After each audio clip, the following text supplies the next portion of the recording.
For most of our lives, the quiet question running in the background is this: what should I do? What should I handle?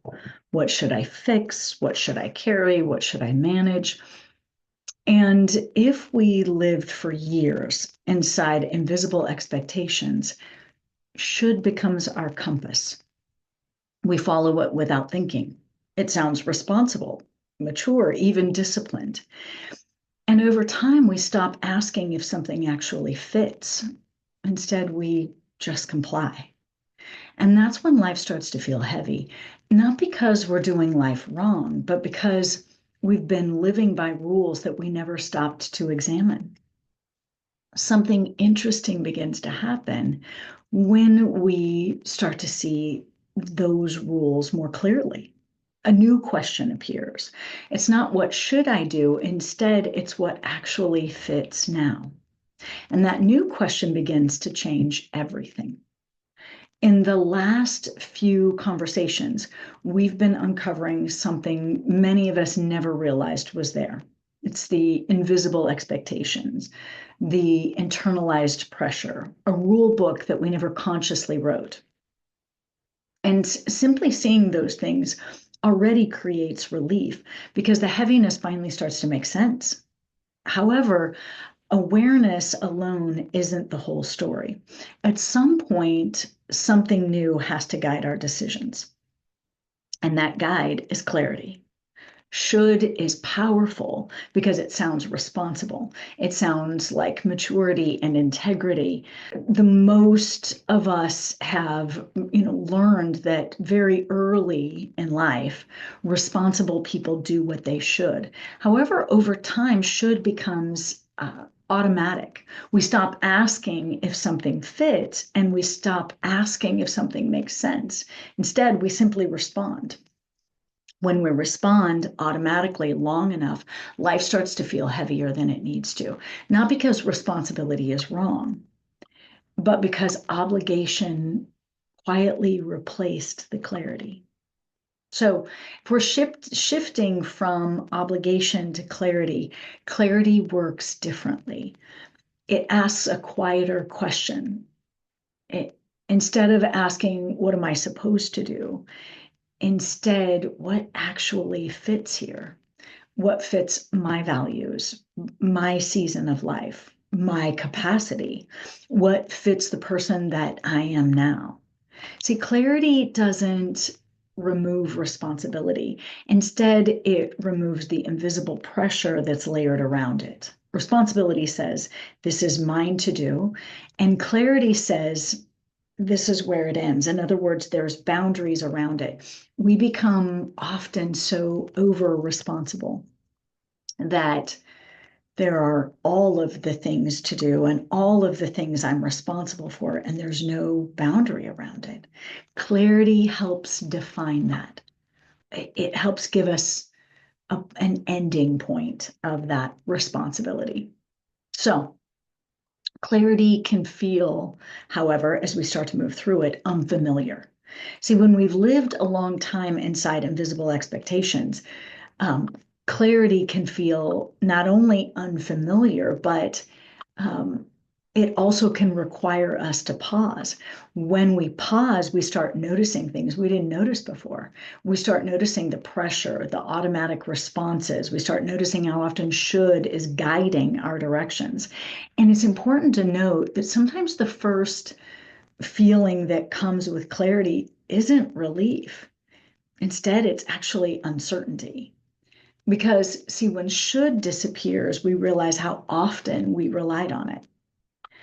Uncertainty isn't a problem. Uncertainty is simply the space where conscious decisions begin instead of that knee-jerk reaction of what we always do. So I'd love to share with you a personal story. Kind of fits this. Something happened to me when I was on a walk with a friend some time ago. It made it really visible, some of the shoulds that had been running my life. At that time, I had been dealing with some health challenges And my friend knew that. So before we started walking, she said something, really quite simple. She said, "Hey, just let me know when you're ready to turn around, when you're done. We can turn around, we can go back. I don't want this to be too much for you." And I remember realizing something that really surprised me.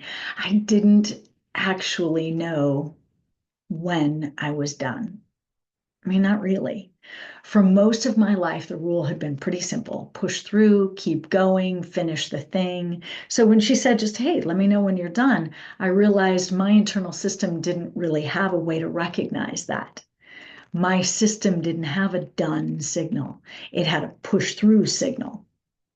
Uh, Done wasn't when I felt finished. Done was when my body finally stopped me. And that realization was quite sobering because I could see that pattern wasn't just physical and my physical capability. It showed up in work, it showed up in responsibility, it showed up in effort. The internal rule that guided me was push through, handle it, keep going.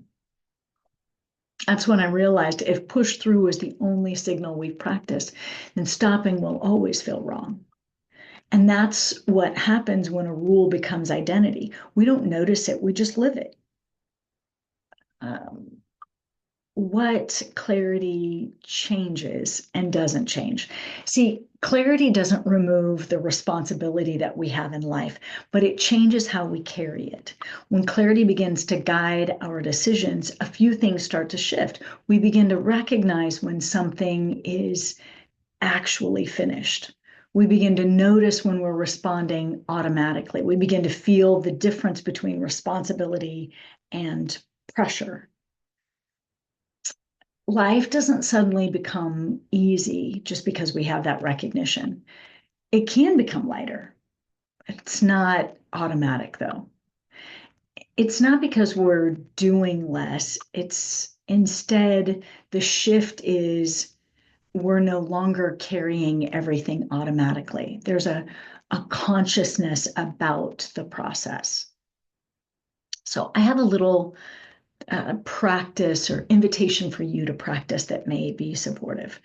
Just a simple notice for this week. The next time the word should appears in your thinking, by the way, sometimes should shows up as must, ought to, have to. So notice the verbiage may not always be should, but it has that same obligatory energy. The next time the word should appears in your thinking, pause for a moment. Ask yourself just one question. Is this coming from clarity, or is this coming from an inherited rule? There's no fixing required in asking that question. No dramatic decisions, just notice. Because, see, awareness slows the automatic response. And when something slows down, we can see it. When we can see it, we can begin to choose differently.